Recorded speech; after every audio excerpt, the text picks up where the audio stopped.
So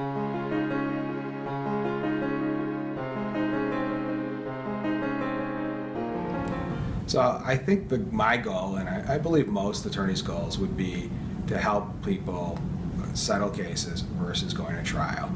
And in fact, probably more than 90% of divorce cases do settle. The big question is when.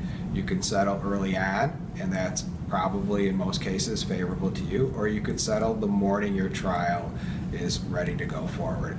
Although there are benefits to settling, even that late in the game, you don't achieve all the benefits of settlement. So I believe there are a lot of benefits to settling your case. One, generally you're going to be done quicker. Two, there's finality. So with finality, you can move forward. You could start making emotional decisions, financial decisions, relationship decisions, which you can't do. You're in limbo until you settle. It's hard to figure out whether you could buy this house or move or take this job until you know what your rights and your obligations are going to be. A third real benefit of settling is that you can be much more flexible and creative. Judges, when they make a ruling at a trial, they're constrained by the law. They're not very flexible. There are a lot of things they have to do. There are even more things they can't do.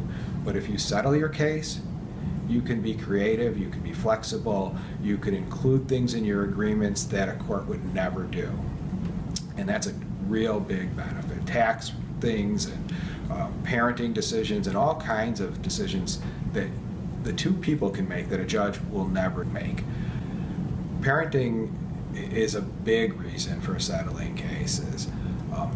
There are huge constraints by the law and as judges render their decisions as far as parenting goes, especially in Illinois. Although the laws may be changing soon in the future about parenting, currently traditional parenting schedules are very old-fashioned, and people today are looking for a broader kind of parenting involvement.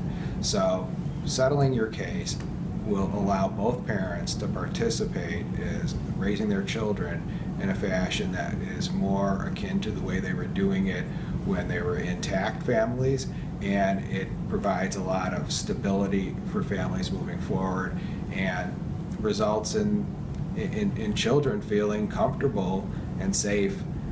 I believe that settlements result in less animosity after the case is over. People are more likely to honor agreements that they signed off on than those that were imposed upon them by a judge. And I think that cuts down litigation after your divorce for people trying to enforce or modify their agreements. If you or someone you know or somebody you care about has any questions about how to prepare for divorce, or how I can help you fight during your case, or even at the end of a case, tie up all the loose ends and help you plan for the future, visit me at divorcelawyerschecago.org.